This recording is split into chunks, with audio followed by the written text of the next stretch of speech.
Ayan, welcome sa panibagong edisyon na naman ng Tito Senpai Podcast, kung saan ang itong podcast ang ating malalaman natin ang napakagandang balita. Kasama natin si Tito Riam at ang pinakabago nating co-host ngayong umagang ito, ngayong hapon ito, wherever you are, umaga, tanghali, gabi, nandito tayo sa ating Tito Senpai Podcast para pag-usapan ang mga latest news at ang ating mga kailangan nating malaman. At ngayon, episode 1, Pops, thank you sa lahat na sumuporta, sa lahat na nag-comment sa ating last episode. Yan, Tito Riam, Papa Web, Mike, kamusta dyan?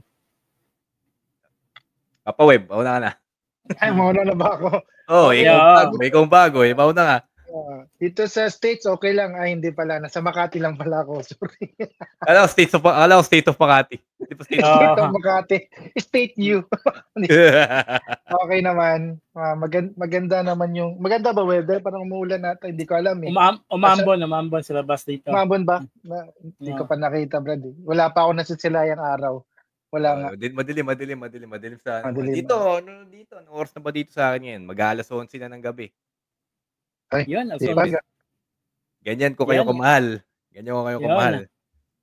Nakita ko kanina, habang nag-aantay ako, nasa Pag-ibig office ko kanina, nakita ko si Tito Riam, kasama si number 1, Alex Calleja, Pinoy comedian, di ba?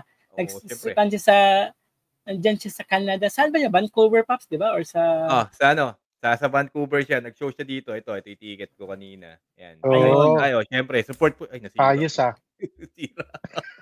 Support Pinoy. Shoutout kay Alex. Magaling. Sobrang nag-enjoy. Galing. Yun. Ano bang experience mo, Pops, doon? Ano bang kwento mo naman sa amin? Ano yung mga... Tawag dito. Magaling si Alex. Sumakit yung pangako kanina. Kakatawa eh. Sumakit yung pangako. Ang nga lang, tawag dito, feeling ko, kaya pa niya ng mas malaking venue. Oo, di ba? Kasi kami kanina, sobrang daming tao. Tapos tawag dito, shoutout din yung sa dalawang opener ni Alex, teka lang, check ko Kasi nag-followan na kami. Bibigyan daw ako ng libreng ticket sa sa comedy show nila si Abdul, Abdul Abdali Comedy. Abdul Abdali, ayan. Oo, siya, parang upcoming comedian siya na inano ni Alex para syempre makilala ng community. Tsaka si Darwin Barcelano. Eto, si Darwin naman, comedian dito sa Vancouver. Nag-opening ng show before kay Joko. Yan, mabait yung dalawa na to. Pero yun, going back kay Alex, solid. Tapos, talaga nakikipag-engage talaga siya sa crowd. And, yun. That trip yun, di ba? Yun yung maganda. Nakikipag-engage siya. Tapos sinabi niya, pasensya daw, Joe, kasi hindi niya nadala yung... alam ko naman, busy si Mr. Alex Calleja, di ba? After siguro, uwi siya may Europe tour pa siya eh. Alam ko, after niya dito sa Canada. Masipag yan si Alex. Tsaka wag niyo kalimutan. Yung Netflix episode niya, wag niyo kalimutan, maganda yung Netflix niya. May tamang panahon, Alex Calleja sa Netflix yan. Talaga? Panoorin ko nga yan. Hindi ko pa napanood yan maganda yan. Pero ako ng Netflix account para mapanood ko. Ayun wala ka ba? Nandyan ka na sa Canada, wala ka Netflix? Pag sa Pilipinas, meron. Yun yan, nagtitipid kasi kami dito. Pero di ba iba yung rate sa Netflix dyan kaysa dito? Iba ata rate dyan eh. Para iba yung... magkano ba dito? Di ko lang para teka, check ko ngayon para sure. Wala kang ang Netflix. Wala kang ang Netflix, di mo alam eh. Di ko alam eh. Pero alam Ay, dito iba yung rate dito sa dyan eh. Nakikiburaot lang ako dito. Yun. Shout out sa ating mga viewers, si Joanne Aniceta, Isguera, Robert Robin. So guys, hello, what's up? Sa ating mga viewers, it's already 2:00 ng hapon dito sa Manila, dyan sa Canada. Dyan sa Canada, Paps, anong oras na? Alas 12 na. Alas 11 madaling araw. 11 madaling araw. Hindi, gabi, 11 p.m. Yun, Paps, tignan mo nga yung topic natin, yung Netflix, magkano ba dyan sa Canada? Mahal dito, nasa 24 ba to? Teka. Kapag family. 24? O family, yung family. $24. Damn, it's so... magkano yun sa ano? Hindi, mahina ako sa math eh. Hindi pala 20. $24 pag premium ka. Standard, $18. Tapos, yung standard, meron pala standard with ads. Ayun. May ads yan eh. Kasi alam ko may kanyan eh, may tax yan eh, kasama. Oo. Grabe mahal ah. Mahal niya talaga. Lahat na lang may tax. Lahat na lang may tax. Yan, nabalit ako sa Pinas, meron na tax lahat ah. Lahat ng dito, sin tax, lahat ng tax. Speaking of tax, kaya nga tayo nagtatrabaho kasi syempre maraming mga bayarin, mga Netflix, internet, kuryente, tubig, di ba? Sa panahon ngayon, kailangan natin ng side hustle, di ba? Kailangan natin, sa sobrang busy natin, kailangan natin mag-side hustle, magtinda ng mga ano-ano, magtinda ng longganisa, magtinda ng mga turon, suman, yun, di ba?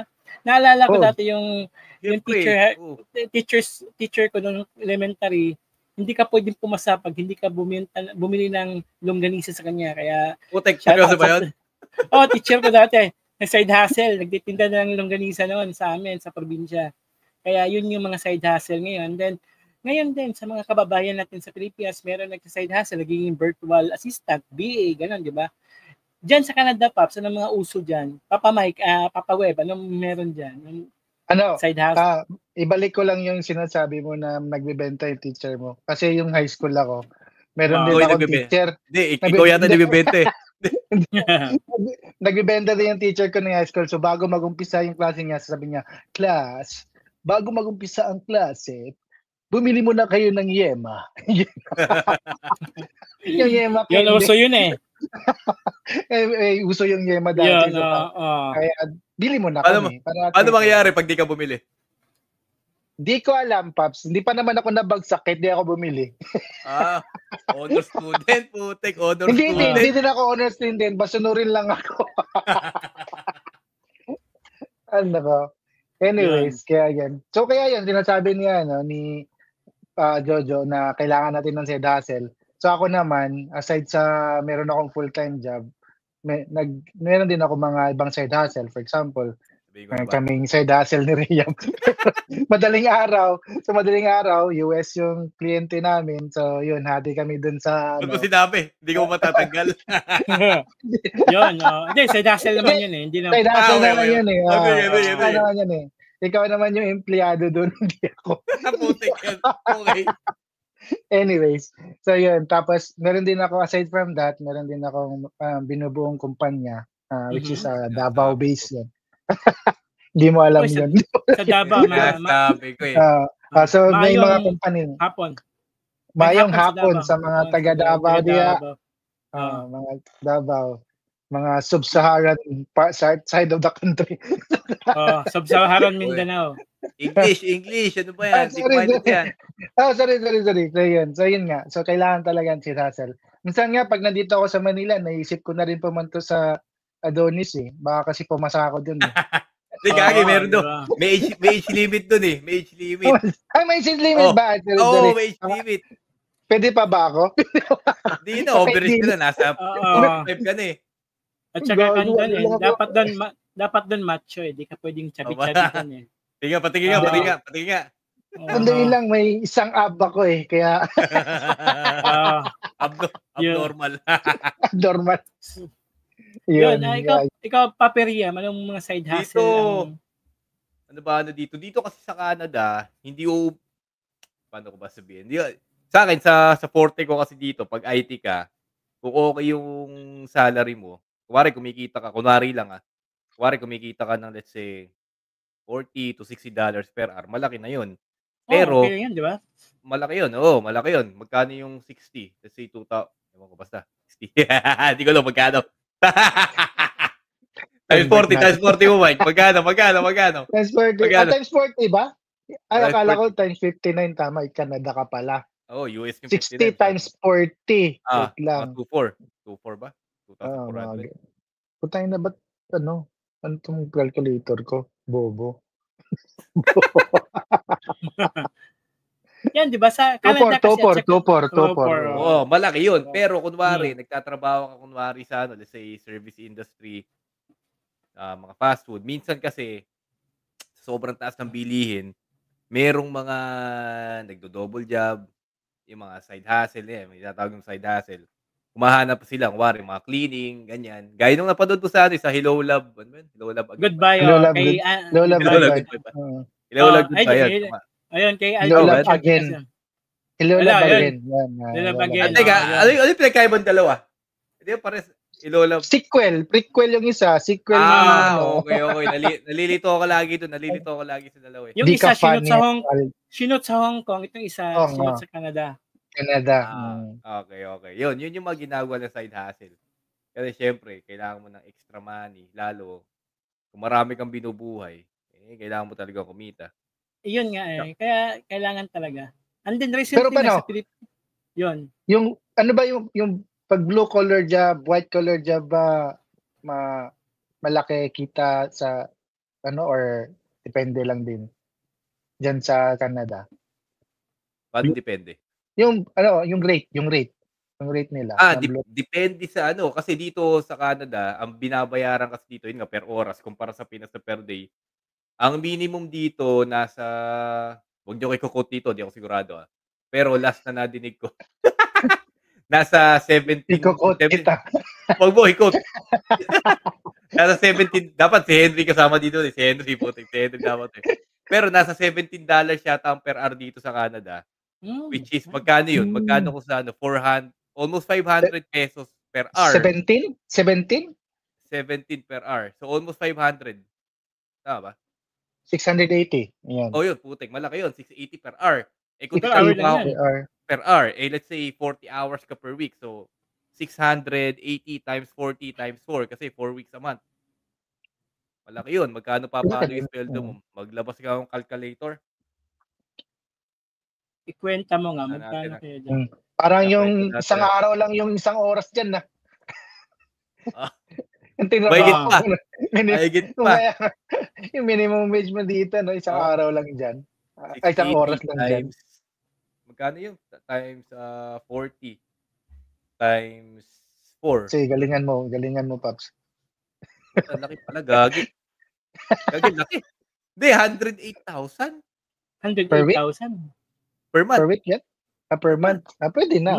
Pero, siyempre, hindi mo naman maano kasi mahal din ng bilihin dyan. Cost of living. Cost of living naman talaga. Pero, wala kaya kung nasa 108,000 pala ako per month. Kung naglinis-linis ka na lang pala ngayon, di ba? Ikaw nga, wag tayo mag-podcast, maglilinis muna ako. Ayan. Yun, di ba, kung masipag ka lang dyan, di ka magugutom talaga. Hindi ka magiging taong grasa dyan. Hindi ka lalabas sa Imbornal. Yun. Swerte nga nun. Ano ba nangyari doon? Kwento nyo nga kasi hindi ako updated. Ano ba nangyari doon? Recently, merong babaeng nag-trending sa social media. Sa Makati ito nangyari. Last May 28, papakita ko sa iyo yung nangyari, Paps. Ito yung babaeng lumabas sa Imbornal. Ayun. Ito yung news ngayon sa dito. Babaeng biglang lumabas sa Imbornal sa Makati. Ito yung tsura ng babae. Smile pa siya. Yun yung viral. Parang sa lumabas to sa kasagsagan ng traffic Kaya taga Makati to siya.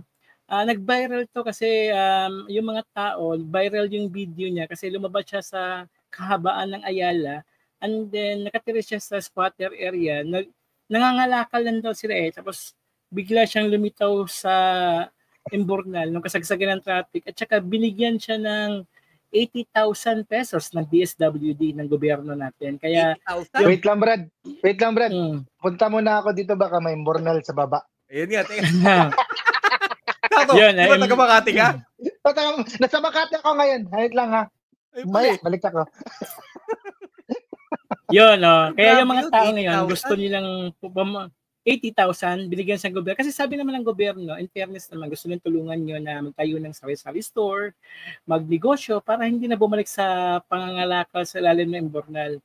Pero yun nga, yung mga tao, sa side hustle, nangangalakal, and then marami nag-iinggit kasi nga 80,000 yung binigay ng gobyerno. 80,000 is big, lalo sa Pinas, malaki yun. Oo, malaki yun kasi Oo, pang-negosyo, pang-negosyo Yeah. yun, Oo. and then Sari-sari na yun. Sari.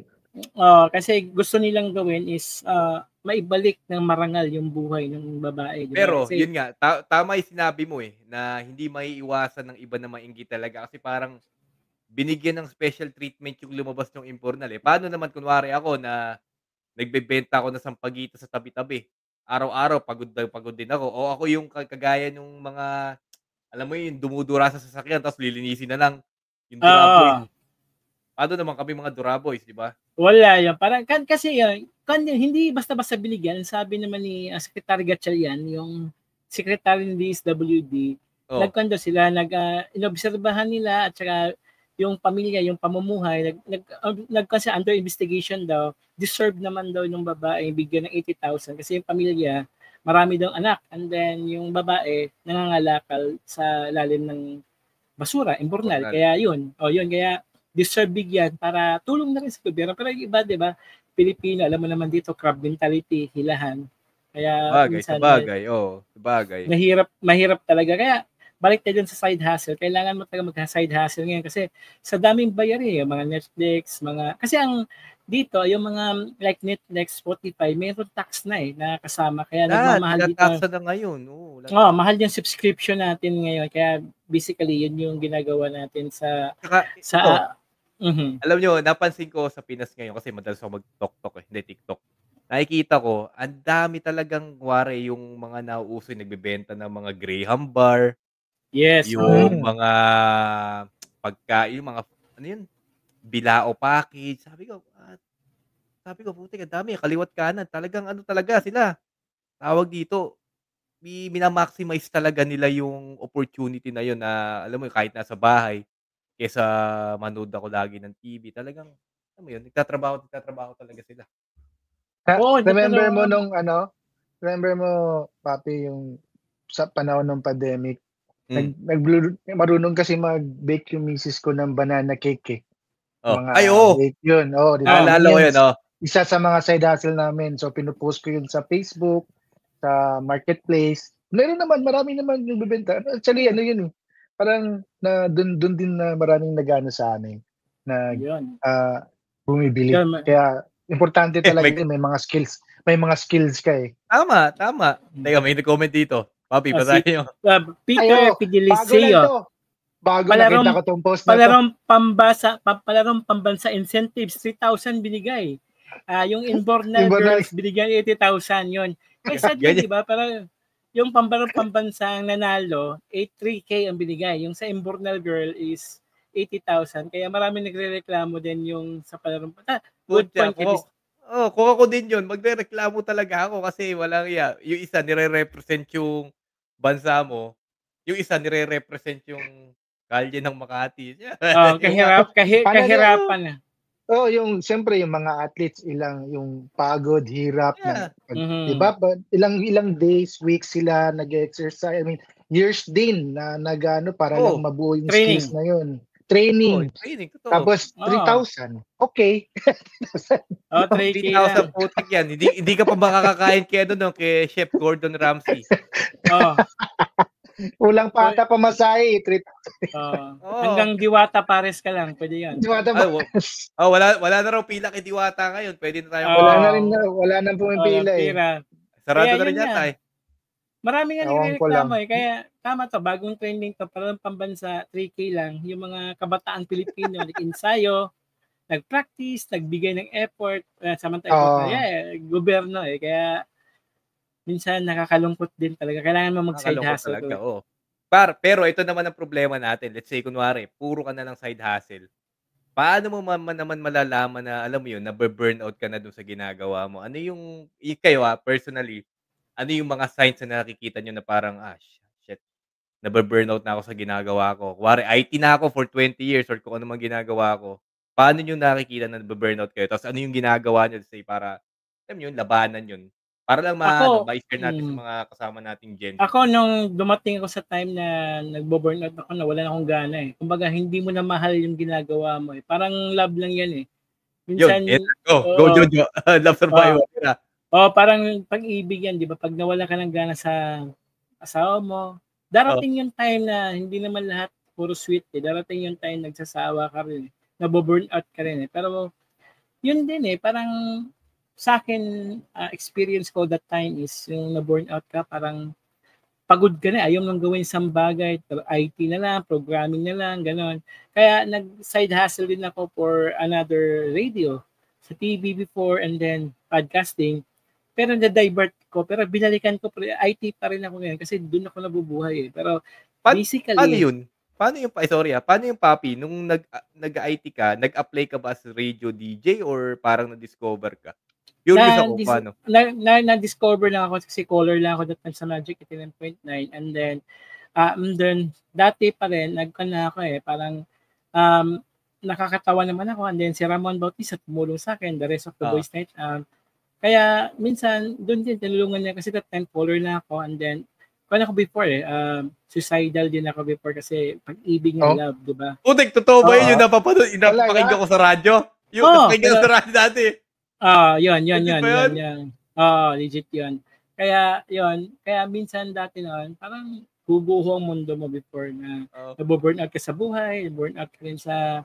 Kasi there are times sa buhay mo na minsan you need to give up kasi akala mo pagod ka na Pero hindi rin tama Kung mapapagod ka, kailangan din talaga na yung taong umaasa sa'yo, pamilya mo, yung mga mahal mo sa buhay, mabu-burnout ka, pahinga ka lang. Pero hindi ka pwedeng sumuko pahinga ka lang. And then, yung psychological, yung mental health mo, papagod din hindi lang physically, emotionally din At saka, kailangan mo talagang, i-call mo talaga, ilabas mo parang yung burnout mo. Pero, yun, never give up lang.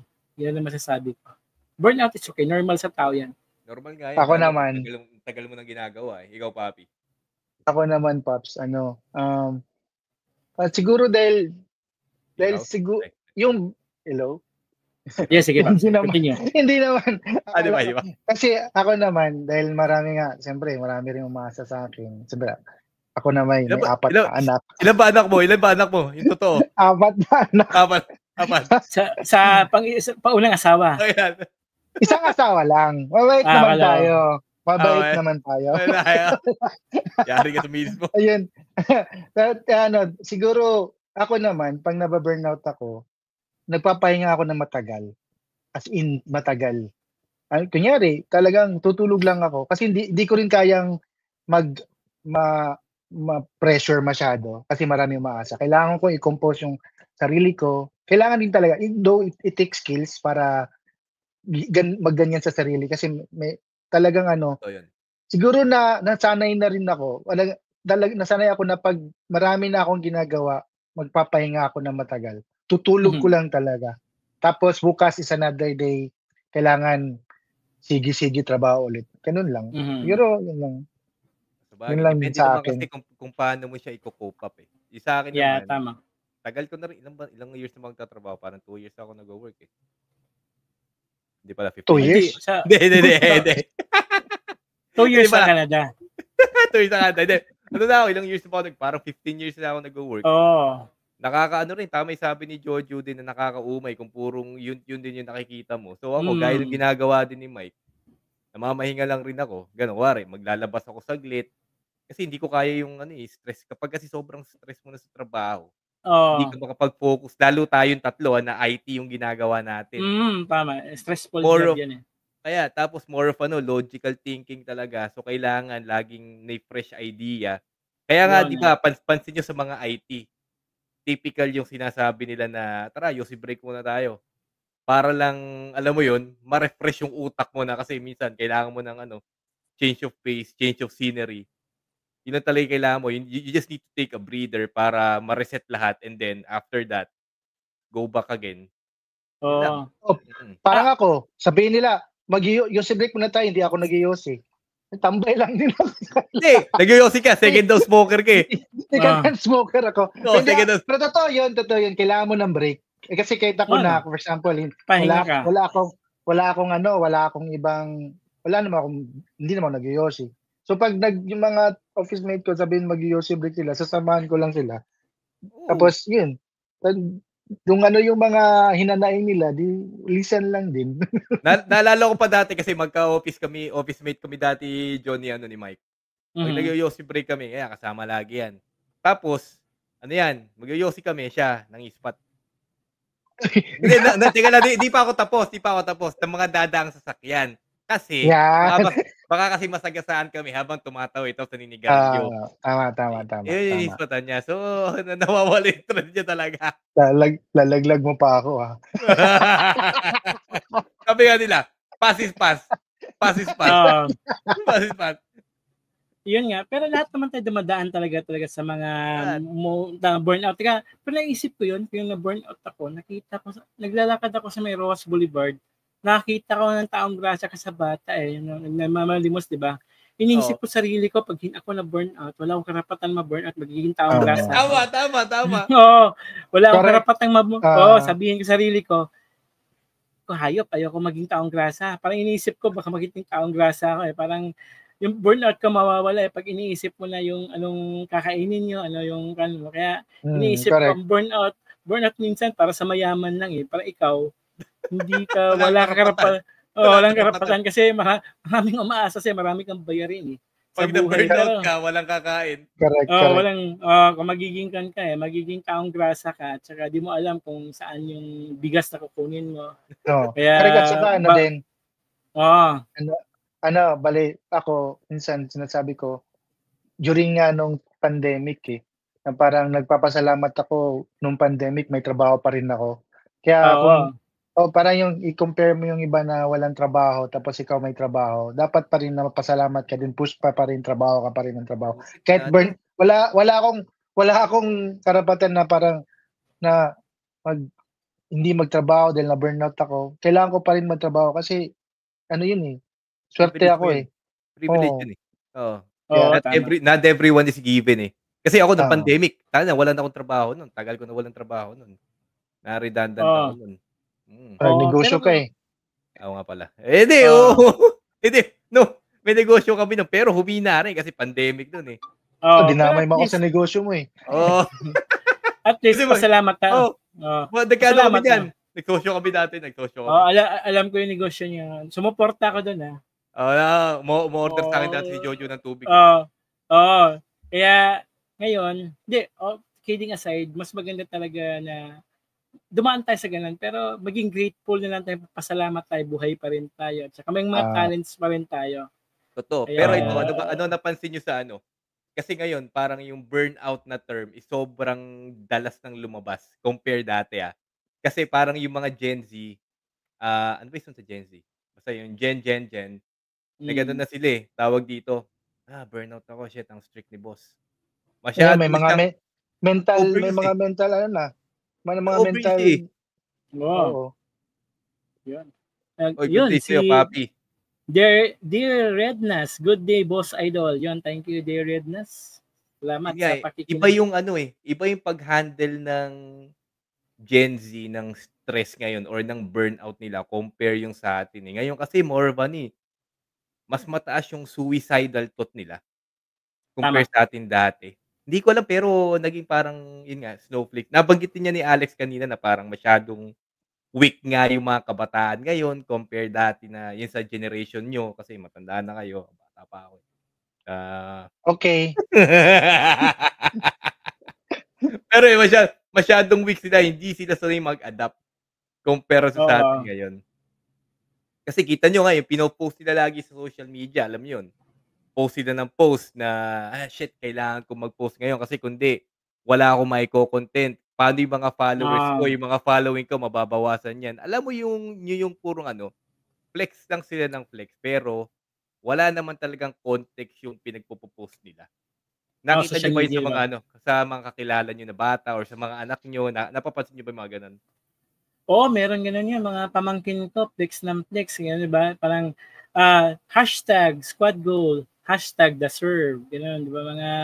Mga bata ngayon. Pero, this day and age kasi, lahat ng tao piniflex yung bakasyon nila, Hmm, yung magiging kanila. Pero iba nga, totoo lang, nangungutang yung iba para lang magbakasyon. Pero, putik. totoo Oo, yun, totoo yun, maraming totoo utang yun. yung iba. Hmm, Yung iba, maraming utang yun kasi like sa social media. Yung iba naman, akala mo sweet sila, nagmamahalan sila, pero totoo, nag-aaway naman yan eh. ayun. Kumbaga, behind all those beautiful pictures sa social media, Facebook, Twitter, Instagram, hindi totoo yan. May mga nakatago diyan. Akala mo masaya, pero malungkot yan eh. Kaya, Eh, ano mahirap, sige ano yun? Sige ano yun? mahirap talaga ang social media. Kailangan mo talagang minsan magkunwari, minsan may mga Totoo. bagay talaga na hindi totoo. Ayan, sige Paps, balik sa'yo. Hindi may kakilala kasi ako na alam mo yun, may nangutang siya, may utang siya. Alam mong may utang, may utang. Tama. Tapos Mm. makikita ko sa social media, alam mo yung post ng post na, "Bago yung damit ko, nandito ako sa lugar na ganito." Hashtag, hashtag blessed. Bless. Oh. Sabi ko, "Putik, Hashtag blast. may may utang ka pa. Pati ka Oo, muna ganun. magbayad." Gusto ko minsan i-chat na gano'n na, "Hoy, papi, ano ba, nakalimutan mo na ba yung utang mo sa'kin?" Ayan, yung mga gano'n, eh. Ganun Kaya talaga. wala naman kasi Mahirap, mauubusan mahirap. sila. Ano sila, parang yung mga ngayon, kabataan ngayon is parang nag-aano sila yung sense of validation na, Tama. kailangan Tama 'di naman. ba? Sen Sense of hmm. validation ang inaano nila, eh. Na minsan kahit pakita ko na yung, alam mo yun, yung katawan ko, yung Siguro ano din, jowa ko though hindi ko kasi nakikita sa mga anak ko, though hindi pa naman sila gano'n may teenager ako. Pero ilan taon siguro yung panganay dahil mo? nga 16 na yung panganay ko, Oh, malaki na. 16, Hmm, oo 16 na. So, though hindi naman siya gano'n sa social media, siguro dahil sa suporta namin, sa pagmamahal namin, ayun talaga. Iba pa rin talaga yung pagmamahal sa yes, kahit yes. kaya naghahanap sila hindi yung pagmamahal nila hinahanap nila sa social media. Pero kung kunyari binuhos mo naman yung pagmamahal mo Totoo sa yun, anak mo totoo yun. hindi na nila kailangan ng gano'n, eh. Mhm. Kaya siguro hindi ko rin nakita sa anak ko, baka dahil nga na yung pagmamahal at suporta namin sa kanya. Kaya yun, kailangan talaga merong mag-guide sa kanila, kaya yung iba, dun na lang nila sa mga IG, sa Kaso sa ang ang problema diyan, what if yung magulang gano'n din? yun Yun. nga, May mga nakikita akong magulang oo, na gano'n din, eh. Sobrang active din nila sa social media na, alam niyo yun, na parang kailangan din nila ng sense of validation na, shit kailangan sikat din ako, kailangan masabayan ko yung anak ko. I-ano ko Yun. na lang, kunwari magda-drop name na ako sa mga sikat na vlogger ngayon, kunwari si yung sa ano na lang, yung Toro family. Yun na lang, Saan? magne-name drop na yung sila Tony Fowler. Oo, Nakikita ko yun. napapanood ko Toxic yung mga yun. vlog nila, putik Oo. sobrang toxic Sir ng Gilbin, di ba? oo. Maraming mga vloggers ganun. Sobra na ultimo yung mga anak nila ginagamit nila na yung mga bata paano lalakihan. Though it's their style of parenting naman, pero for me, as a ah, parent, parang alam mo yun, Mahirap, mahirap. mahirap siya, eh. Yun, Oh, no? teka Yan, may nag-comment sa'yo, um, sino 'to? si Patrick Lafuente. Sabi ni Patrick, agree with the current generation of kids na mababa ang tolerance sa hardship. Recall Ito, the recent college student that took his life because he failed a subject. Yun. sino yun? Yung uy bumagsak, grabe naman. may Sino yun? nag-viral, di ko alam, viral student na college nagbumagsak daw, nagpakamatay dahil bumagsak sa subject. Sa Pinas yan? Yan, sa Pinas yan. Sa Pinas Teka yan. natin, Yan. Yun. Actually, ano yun 'di ba yung ewan ko kailan yun, yung nag-jump sa building sa school dahil Oo. na-pressure, yun din. saan yun? Na-pressure sa parents parang gano'n. maraming ganun. Yung May iba nga may bumagsak lang. yan, eh. Oo, kaya ano din talaga, mental toughness talaga ng bata. Yeah, Kailangan correct. siguro with the parents, kailangan i-train niyo talaga yung anak niyo na to be mentally strong. Kasi mahirap, eh. Yung yun nga sinasabi 'pag na-burnout or na na na ano lang, kahit na na-bully, 'di ba mga Oo, bully, iba mga yun, ganun, iba yun. na-bully lang bigla tapos 'pag hindi siya mentally strong yung bata, yun Patay. kailangan talaga ng tamang guidance talaga yung mga batang yan. Hindi kasi Kawawa ano naman. din, isa din kasi kabataan kasi ngayon, kaya mahina kasi pinapanood nila Cocomelon. Nung panahon na Yun. nung panahon natin pinapanood natin Daimos na tsaka Voltes 5. Voltes 5 at saka Street Fighter, Ghost Fighter, Okay. Flame of Rika, 'di ba? Mga action film, action Correct. yun, eh. Tsaka Eh, puro lumalabas tayo ng topic, bahay lagi, lalaro, tapos Tambang Preso. pupunta tayo sa mga imburnal, kaya lang wala lang itik, eh. Wala itik, eh. Pero ito, Maliligo. may tanong ako. Ay, sorry, Jo. Ano sabi mo? Sige. Yun, meron ding tayo noon, yung back in the 90s, talagang as in top times talaga. Kumbaga umulan, tagu-taguan, walang kuryente, walang tubig. Papagalitan ako nung dati. Pag maliligo sa ulan, bawal sa akin. Yan, magbasa tayo ng comment kay Peter Fideliseo as per Papi Ramon. Live like you have nothing to prove yun. Tama naman. Correct. Tama yun. Tama yan. Nothing to prove. Wala tayong i-prove. Sige, Paps, balikan natin sinabi mo. Hindi, tama. Ikaw, Mike. Ikaw yun. Binasabihin ka, eh. Sige. Hindi, tama yun, yung like nothing to prove. Kasi yung iba kasi, di ba, parang kailangan kong maging ganito para mas magaling kay ganito. Dapat walang ganun, eh. Kailangan talaga kung anong gusto mong gawin mo because you love it. Kasi yun kailangan mo, need mo sa pamilya mo, ganun. Then wala kang iisipin na, ba't sila may ganito? Kailangan ko ganito. Ganun. Kailangan talaga walang ganung mentality. Kailangan mo magtrabaho na kung saan magbibigay ng pagkain sa table nyo. Parang ganun. Para makapagbigay. Talagang wag mo na isipin ibang tao. Tama yung sinasabi ni Peter. Sabi nga nila doon na one key to failure is yung trying to please everyone. Kasi you cannot please everyone talaga, eh. Kapag yun correct. Wala mangyayari sa'yo. Tama. Tapos may tanong ako pala sa inyo kasi di ba kayo may mga anak na kayo? Totoo ba ngayon? Yun ang akala mo, Jo, wala ka pang anak. Yun ang akala mo. Kilala mo ba yung dati nating nakilala sa Totoo, yung tanong ko, totoo ba yung sa mga ngayon, sa school ngayon? Kasi dati, nung nag-aaral tayo, di ba, meron lang first honor, second honor, third honor, then the rest, tanga na kayo. Tanga na kayo. Mga bobo na kami, mga ganon. Pero ngayon daw, hindi, gano'n kasi. Dati, first honor, second honor, third honor, tapos the rest ng klase nyo, mga bobo. Ganon. Yung ngayon iba na ngayon. Ngayon daw ang dami. Meron best in science, best in research. Most obedience. Meron din nun. Maganda kasi ngayon, Paps, binago kasi ni DepEd. Binago yun ni DepEd. Sa walang nakakaalam naman. For your information. Yun? Binago na ni DepEd yun. Bale, for example, dati kasi meron lang isang grade na may grade lang first, second, third. Ngayon kasi lahat ng section pwedeng maging parang high yung academic tawag niyan. Basta may honor na per section. Parang pag dumating sa ganito yung grades mo, meron na silang with highest honor. High honor, then with honor, parang ganon. So, alabang with lowest. Yun. Lahat ng section yun. So yun na yung ngayon. Kasi dati may isa lang, di ba? Mayroon lang isang buong grade school. Buong grade school, parang first, second, third, tapos lahat wala na. Ganun lang, di ba? So ngayon, every section meron ng highest honor, high honor, tapos with honor. So yun yung maganda ngayon. Wala bang best effort? Wala mo ganun. Meron best and recess. Best in recess ako dati. Hindi ka lang pumapasok eh. Puro cutting eh.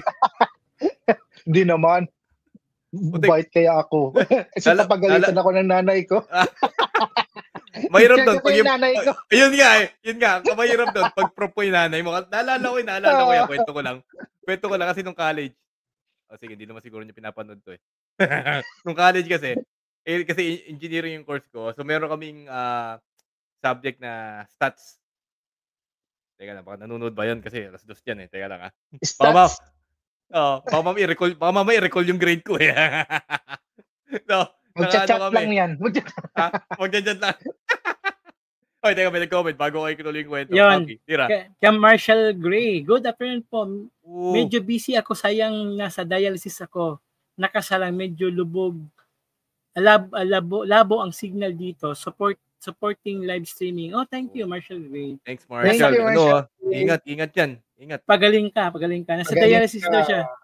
Pagaling ka. Sa susunod, mag-guest ka sa amin dito kapag magaling ka na. Nasa dialysis na, Marshall. Pagaling, get well. Yun, balik Thank tayo. you, get well po. Ayun, yung sinasabi ko kanina kasi naging prof ko yung nanay ko. So, ang nangyari doon, mahirap yung subject na stats eh. So, totoo lang. O kasi baka di ako nag-aaral. Puro siya math eh. Oo, di ka nag-aaral. Baka yun yun. Baka di ako nag-aaral. Tapos, yung mga barkada ko nun, sabi, putik. Teacher natin yung mami ni Reyam.